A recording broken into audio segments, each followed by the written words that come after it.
It wasn't until I saw the pain on the faces of the people I loved most when I got out of hospital. When I was in hospital, I felt the exact same. It wasn't until I got out and then, saw all the pain. I'm like, all right, where I was felt shit, but seeing other people feel shit makes me feel even shitter, so I'm not going to go through this again. Beautifully said, mate. That's Blake Bourne. This August, he's running across the Simpson Desert to raise money for mental health. Blake's had a long history of mental health struggles dating back to his childhood that culminated in attempting suicide when he was just 10 and 13. Thankfully, he found boxing, and that gave him direction and confidence as he became an adult. But his progression in the sport came to an untimely end, and in 2021, Blake was suddenly suicidal again and came close to losing his life. That's when everything changed. Now he's on a mission and he needs our support. Welcome to Young Blood, the award-winning volunteer podcast dedicated to young men's mental health. My name's Callum McPherson, I'm a journalist, and this is a platform for everyday men to share lived experience stories and show that no matter what you're going through, you're not alone. Suicide is the number one killer of young people, and changing that starts with speaking up. So let's do it. This episode has been made possible by Pro Realty Property Consultants. Pro Realty is a proud sponsor of the Young Blood Men's Mental Health podcast and a big believer in the importance of mental health awareness and suicide prevention.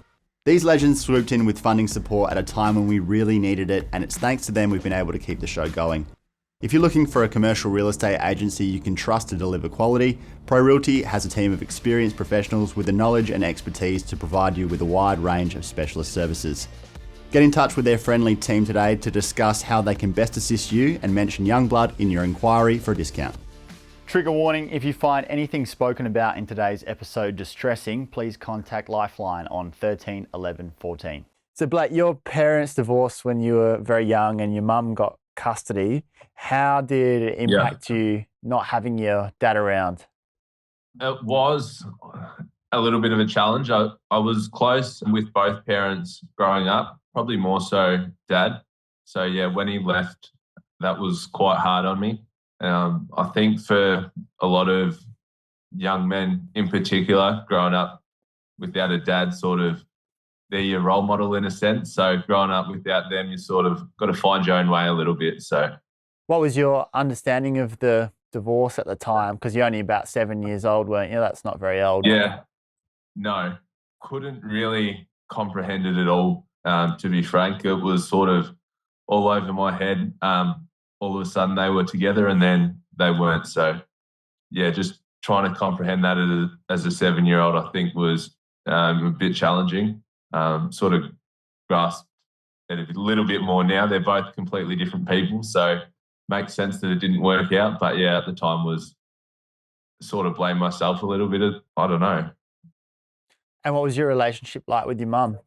Relationship with mum probably started to drift when I was maybe 9 or 10. Just a few little white lies and things like that I caught on to and sort of lost that trust between us. Yeah, rightio. And what about school? How did you go at school? Was always a shy kid, but a bit of a popular kid, I guess, during kinder and then first couple of years of primary school. And then I think that was largely due to the fact I was in junior footy, so you have a lot of mates through footy. But yeah, Dad was involved with the footy as well. So when they split up, I stopped playing footy as well, and then sort of drifted from a few of those friendships. And then, yeah, ended up being a little bit of a loner at times, and then got bullied quite a bit sort of from year 3 onwards. And what memories do you have of the bullying? It lasted probably from year 3 till year 8. So yeah, for 5 years it was hell, physical, emotional, everything. So yeah, it wasn't a good time, that's for sure. And was always a scrawny little kid, so never lacked always lacked the confidence to stand up for myself. Do you have any particular instances that still stand out in your mind of that bullying that stayed with you? It's sort of a compilation. Like you have little moments and then you think about that and then you think of another one. Yeah, sort of lots of different ones. I try. That's in the past now. So that was there and that's sort of gone now. Sure, but it really upset you at the time. Yeah, 100%. I was, as I say, a kid that lacked a lot of confidence, and then going through instances of bullying where people put you down and make you feel worthless only makes your self-confidence even worse. And then you got very dark at a very young age. You talk about those early teenage years.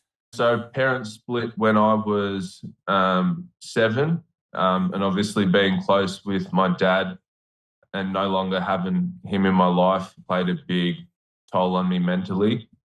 Got into self-harming when I was 8. Had a, what do they call it, like pocket knife, and slit my leg when I was 8. By 10, already had a few suicide attempts. And by 12 was in and out of the psych wards and on heavy medication. Far out, man. That's super intense for someone that young. You don't often hear about someone who's really just a child going through it to such an intense extent. What do you remember about that time in your life, and I guess the thought patterns that were driving that behavior? Is that a clear memory?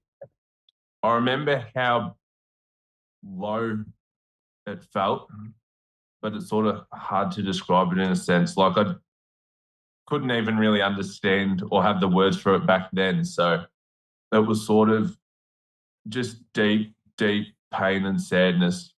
And then a time in particular that stands out back then was when I was 13. That was the most serious suicide attempt.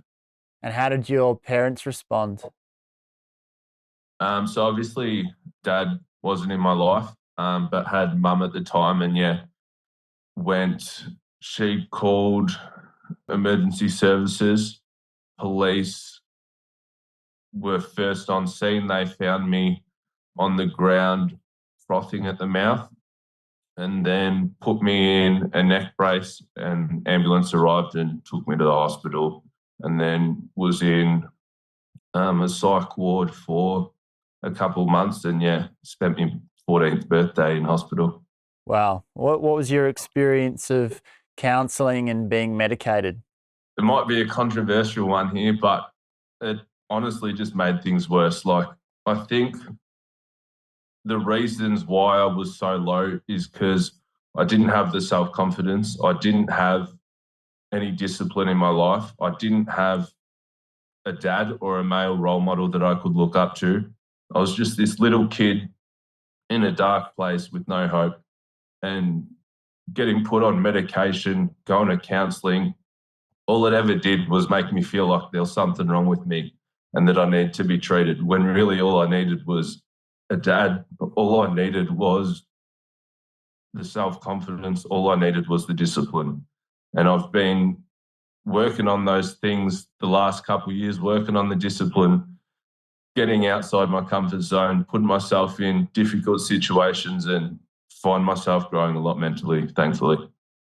What did you go through in the psych wards, mate, when you were 14? So I got taken from the ambulance to a local hospital, was in emergency for the first day, and then they transferred me to the psych ward there. Spent 2 days there. That was an adult psych ward. And then got sent over to Melbourne, which is about 2 hours away, and spent a couple of months over there. And you're sort of not so much locked, but you're in this brick building with like prison bars on windows pretty much. It's not a nice place to be. And what was that like for you, being in there at such a young age? It was hard, but in a sense it was also, I think, comforting, because I knew that I didn't have to deal with the bullies. I could sort of just sit there and hide away, and my problems didn't get any better, but I didn't have to face them. So it was a little bit, easy in that sense.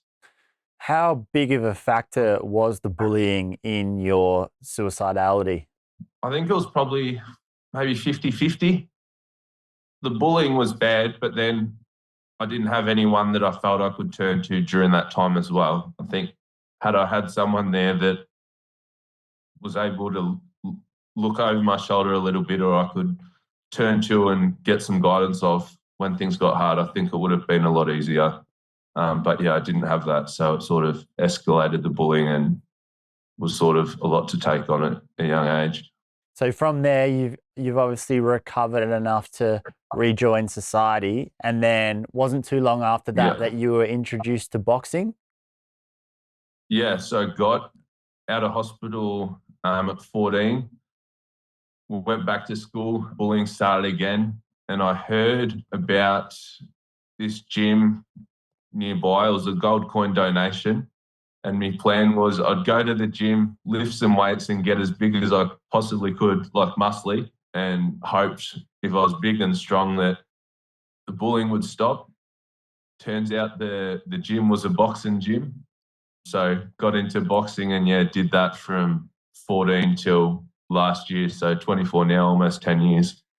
Well, the boxing's more useful than the muscles in a tight spot anyway.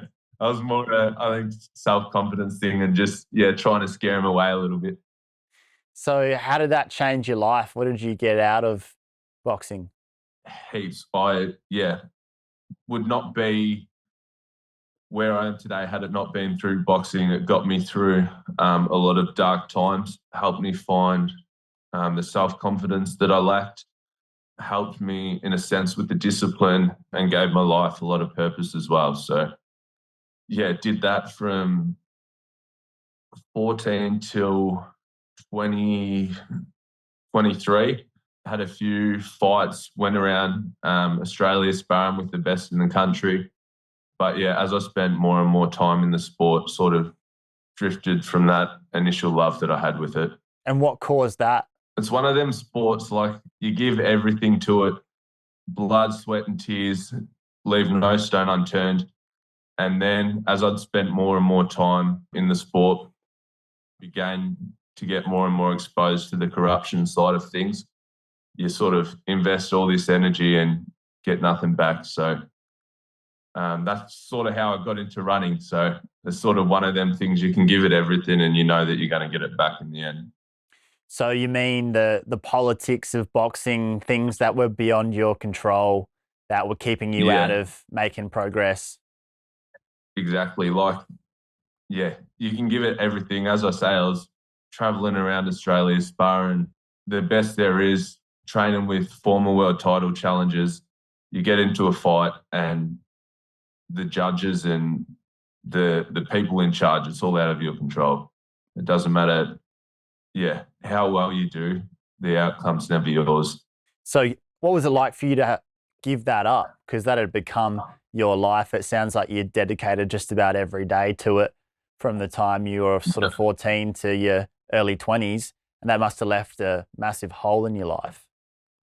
It did. It left a big one. So it was July 2021, been getting ready for a big fight, been going to Melbourne, sparring with some people up there and, travelling around again. Come back down home, got matched up with a bloke. They sent me his weight, which was the same weight as mine, sent me his name, looked him up. I could see evident as day that he was at least 15, 20 kilos outside of the weight class that they said he was in. And I said, I agree to fight him as long as I can see him weigh in, which is normally all above board. And the very next day he pulled out. So they tried to stitch me up there. And I'd already sort of lost a lot of trust in it through things like that in the past. And I'm like, no, that's it. I'm done. This was, I'm done. And at that same time, had someone who I was close with leave as well. So lost boxing, which was my life purpose or my reason to wake up each day, and lost someone close to me that I felt I could trust. All of a sudden I had nothing that I was sort of working towards and no one that I felt I could turn to, and fell into a big hole. And was that a relationship that ended? Yes and no. We'd been talking. It wasn't official, but spoke every day for 3 months. So you must have felt like you had the rug pulled out from under you all of a sudden, and in free fall with no anchor to sort of tie you down anymore. Yeah, I'm one of those people, like, no one owes you anything in this world, but I was at quite a dark place, and then one of the people that I trusted most left suddenly. I'd had people in the past leave me, was kicked out of home at 17, and sort of had a bit of trust issues, and then the first person I did trust for a while just gets up and leaves. What did you replace the boxing with? With running. So like immediately? Not immediately. Oh, I was pretty close though. So shit was sort of going downhill early 2021. I had boxing and a few close relationships, so that was sort of got me through. Then July, that all turned to shit a bit. Boxing sort of failed me, and the close relationships left. And then on August 3rd, 2021, I attempted suicide. Spent some more time in hospital, and then ambulance took me to hospital. Spent more time in hospital, got out of hospital, and I remember the pain on the faces of the people I loved most when I got out. And I made a commitment to myself that I'd never let them go through that again. And I was sitting on the couch in quite a lost place. I knew I had to do something, but wasn't sure what to do. And I read about a woman called Samantha Gash, who in 2012 ran across the Simpson Desert. And I said, I'm doing that. And been training towards that ever since. It's great, man. It's such a good turnaround. How did the time that you ended up in hospital in 2021, how did that compare to when you were 13? Like, was it a similar deterioration, or what were the similarities there? I think it was worse in a sense. Like, when I was young, they said, here you go, take these pills, go to counselling, it'll make you all better. So I had a little bit of hope. When it happened in 2021, I'd been through the counselling, I'd been through the medication, I knew it didn't work. There was no hope. It happened, and was in hospital. I'm like, why am I here? What am I doing here?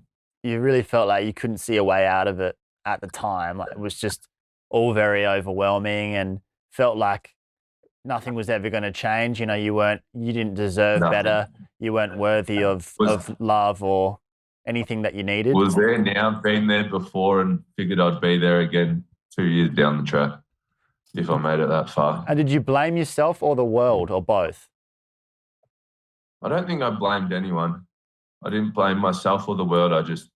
That's the way it was. Didn't feel like I was cut out for it. We all know physical health and mental health go hand in hand, and that's why Young Blood has partnered with Athletic Greens to bring you the benefits that can help with both. You might have heard of AG1, the one-stop shop nutritional drink packed full of everything you need to support your mind and body. Just one daily scoop of AG1 covers all your nutritional bases and supports long-term gut health with 75 vitamins, minerals, pre and probiotics, adaptogens, a greens blend, and whole food ingredients. Think of it like a cheat code to give you more energy, increase mental clarity, better sleep, and improve digestion, all while boosting your immune system. You wouldn't think mixing all those vitamins together would taste great, but AG1 is actually delicious and really simple to make part of your morning routine. I'm not sure if you guys know this, but producing the podcast is purely volunteer, and I actually have to pay for studio time and editing. Every dollar we make from this partnership will go towards helping to cover production costs. So it's an awesome way to support your health, help the podcast, and contribute to young men's mental health all in one. If you're looking for a simpler and cost-effective supplement routine, Athletic Greens is giving you a free 1-year supply of vitamin D and 5 free travel packs with your first purchase. Go to athleticgreens.com/youngblood. That's athleticgreens.com/youngblood. Check it out.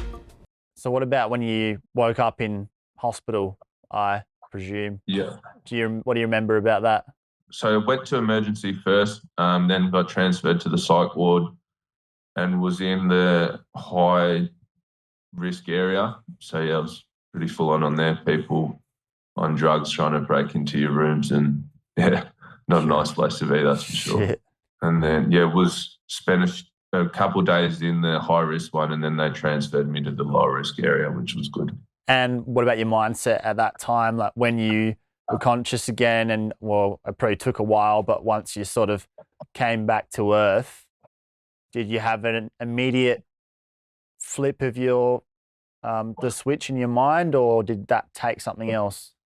It wasn't until I saw the pain on the faces of the people I loved most when I got out of hospital. When I was in hospital, I felt the exact same. It wasn't until I got out and then, saw all the pain. I'm like, all right, where I was felt shit, but seeing other people feel shit makes me feel even shitter, so I'm not going to go through this again.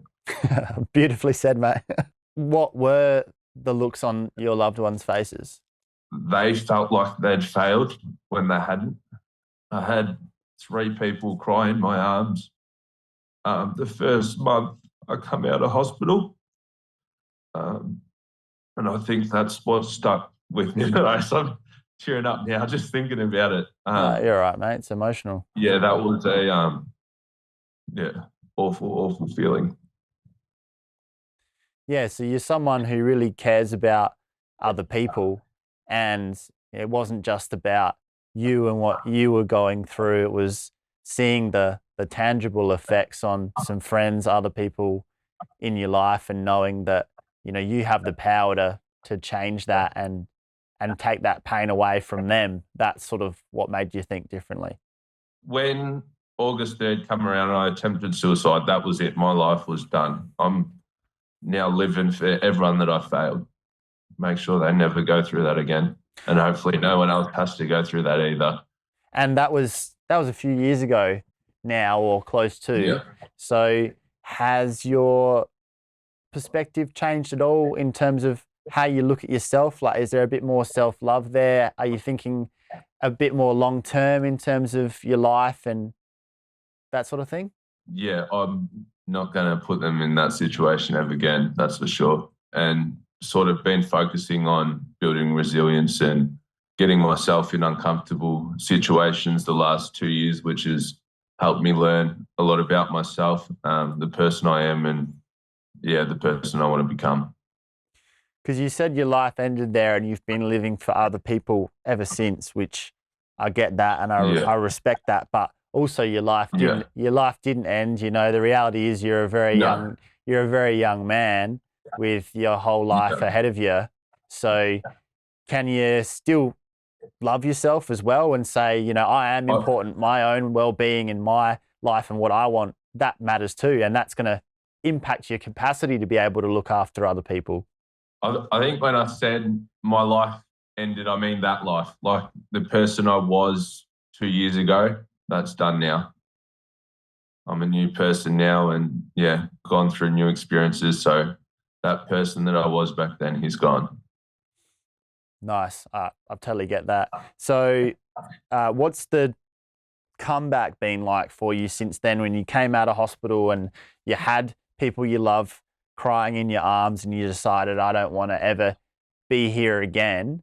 How have you gone from that point to where you are now, about to do this incredible run across the desert and inspiring people all over Australia? There's a bit of a gap there. So how did you start to build towards this point? I think it was a lot to do with finding myself. I'd lost boxing. I'd lost people close to me. I didn't know who I was or where I was going. And it was more just finding out who I was. So I did a road trip February the following year. So about 6 months later, did that for a couple months just to spend some time with myself in my own head. And then come back from that road trip, really ramped up my training for the run. And one thing I've been trying to do the last year or so is do an uncomfortable challenge every week. So every week I do just one thing that makes me feel uncomfortable. And that obviously tests you a lot mentally and helps me learn a lot about myself. What are some examples of those uncomfortable challenges? So one of them, I'd have an ice bath every morning. So get up in the morning, ice bath every morning. Had an hour sauna session. So that, an hour straight? Me a bit. An hour. Had about 3 water bottles and went through every one. How'd you feel at the end of that one? Because you're supposed to be in there for I could be in there for about 15 20 minutes and that's it. So How are you looking after an hour? I was all right. I was uncomfortable in there, but as soon as you get out and you get that fresh air, you feel heaps better. All right. We won't encourage people to do that straight away. Maybe build up to the hour. But... Get up to there, yeah. And then did 2 hours on the stepper a couple of weeks ago, so that got the quads burning. And then going to go for a 24-hour walk tonight. 24-hour walk. Yeah. Far out, mate. Okay. Jeez. That's hectic as. He's just gonna start walking and he's not gonna stop till the sun comes up. Not gonna stop till 24 hours. Good on you. So every time you're completing these challenges, what's that doing for your mentality? I think I just learn a little bit more about myself each time, and then just help enforce that discipline, which I think is a lot of the reason why I went down the hole that I went down in the first place. Yeah, so that structure and having a goal, having something to work towards, even if it's a little thing that isn't some massive overarching goal, maybe it's part of the bigger goal, but just little things that can keep you in check. Exactly. And then when shit gets hard as well, you're like, oh, I don't know what I'm doing. I'm worthless. I'm this, I'm that. And then you can be like, hang on, no, I'm not. I just walked for 24 hours. I'm not too bad. Yeah, that's a pretty insane example. But I totally get what you're saying is that you're building up that evidence, that evidence of all the times that you were tested and you managed to stand up and get through it. And that builds you into a almost indestructible person, well, as much as a human being can be anyway, where you can think back and you have all these reference points of, oh, well, I wanted to quit that time, or I didn't think I could do that, but I did it. So what can stop me doing something else that you want to go and like run across the Simpson Desert? That's exactly right. Like I said it before, shit's going to get hard. No matter who you are, no matter where you are, shit's going to get hard at some point in your life. So having that evidence to say, yep, I've been here before, I can get through it again, definitely helps. Definitely. And how have your loved ones reacted to seeing you transform into this new version of Blake, who's a far cry from the old version? They must have really filled their hearts to see what you've become and what you're turning into now. I think they're proud. I hope they're proud. Not of who I am right now, but of who I'm becoming. Maybe a little bit of who I am. I'm sure they're proud of who you are already, mate. What do they say about it all? That's probably the biggest thing. Number one, that they're proud, and then number two, that I'm a lunatic. But in a good way. At least you're using it for good. Hey, you've also had a fair bit of experience with seeing some of your mates struggle since you had a really hard time. Can you just tell us a bit about what you've seen some of the people around you go through and how you've been able to help? Yeah, so I'd come out of hospital after that attempt in 2021, and I'd sent messages to loved ones on that day, but it was pretty much just, I love you, thanks for everything. And a couple of people clicked on with the message what was going on. And then a few others just replied, oh, thank you, that's so nice, blah, blah, blah. And then I'd seen one of those people who I'd sent one of the messages to about 2 months later, and they come up to me and weren't aware of what had happened, and then just said, I'm going through a dark place. I just wish I had my life sorted and was as happy as you are. And here I was, this Blake. I'd come out of hospital, just been out in hospital, just come out, and here this person was saying they wish they were as happy as me. Like, what did you say? Yeah, you never know what someone's going through, I guess. What did you say to them? That was someone who I looked up to that I thought had their life sorted, and then they were saying that about me. Did you tell them? I didn't at the time. I did April this year. So yeah, told him about a couple months ago. I hadn't told anyone. And how'd that conversation go? So it was at my birthday this year. Obviously, I was preparing for this run and felt like it was important to tell them first my reason behind it all, since they were the reason, or one of the reasons anyway. And then, yeah, said it there, and that person was present. And then I pulled them aside afterwards and said, I remember that night. I think you're fucking amazing. How'd they respond to that? I think they were shocked in a sense, because they thought I'd had my life all sorted and I was just this hopeless boy looking for something. But then there's an example of you starting to be able to use your own experience and your own personal power to do some good for other people. How does that make you feel?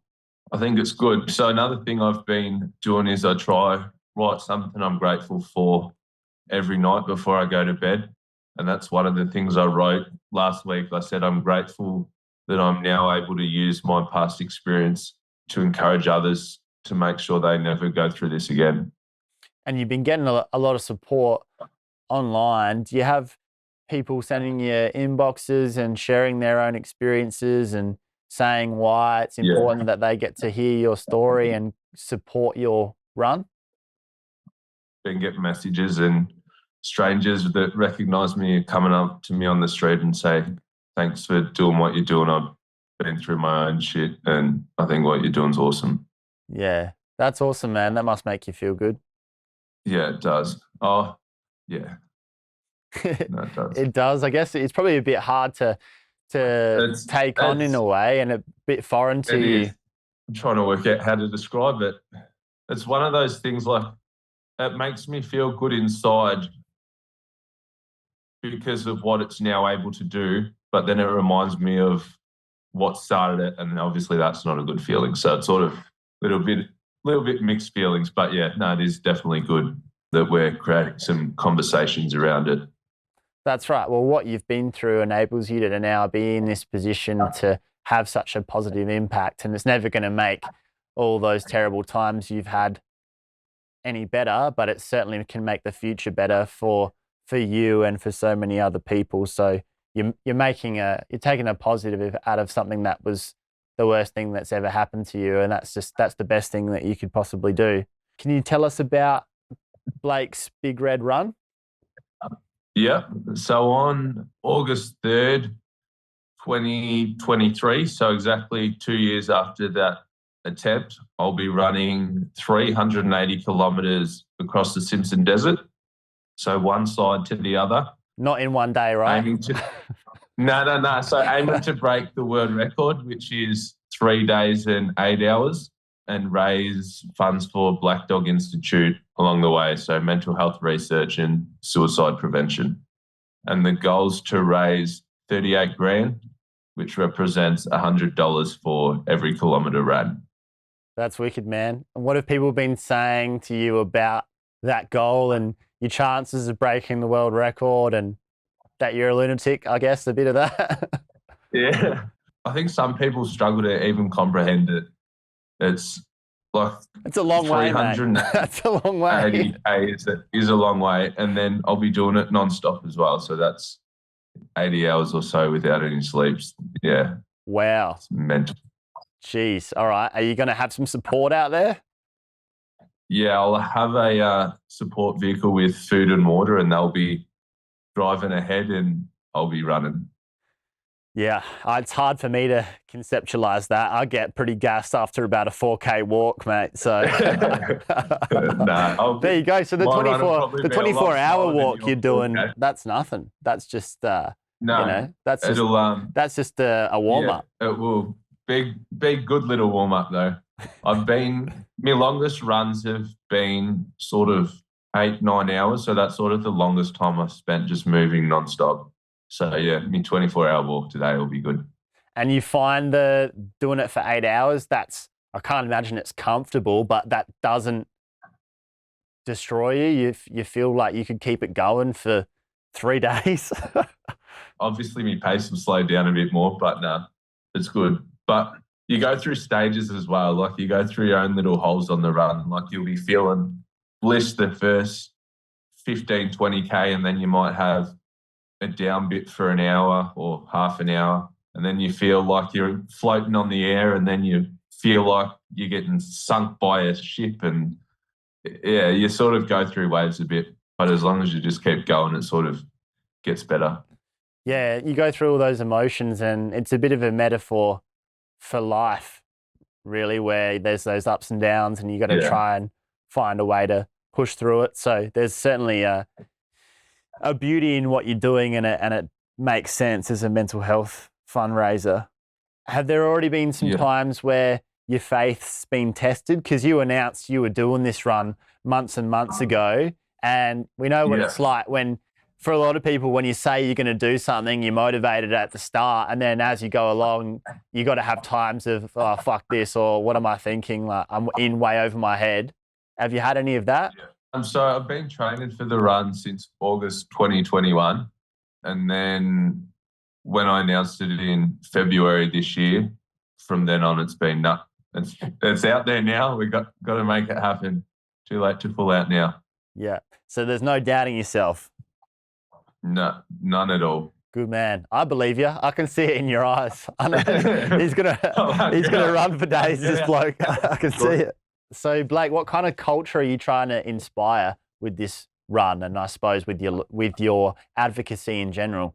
I'm trying to inspire people to get out there and take control of their own mental health, however that may be, to get comfortable being uncomfortable, face your challenges head on, and build up that little bit of evidence that you are who you say you are. Like, it's one thing to be like, yep, I'm this person, but then if you don't do anything to actually prove that you're that person, well, then who really are you? Yeah, well said. I like that. That's a very strong message to put out there. And a hell of a way to do it as well, man. There's not many people who'd have the balls to attempt half of what you're doing. So I got to give you some serious credit for that. And I can't wait to see you smash it out. I guess you're going to document it pretty thoroughly as you're going along. Yeah, so I'll have a videographer coming with me to record the run. So there's no service the entire Simpson Desert, but I'll hopefully get that out as soon as possible. It's going to be a pretty surreal experience as well, like just being in the desert at all, and then running across it. It's going to be, I would imagine, it's going to be a pretty spiritual sort of experience. You're going to learn a lot about yourself. Exactly. Yeah, a lot of time to be in my own head. So I'm going to go to some different places, I'm sure. So how can we support you with this, Blake? Yeah, for anyone wanting to keep updated with training in the run, I've been doing regular updates on my Instagram, which is Blake X Bourne. And anyone who wants to jump on board to help donate or support the run can visit blakesbigredrun.com. Killer, man. Well, it's a hell of a thing to take on, and I don't even know you, but I'm proud of you for doing it. I'm sure your loved ones are, and the whole community is.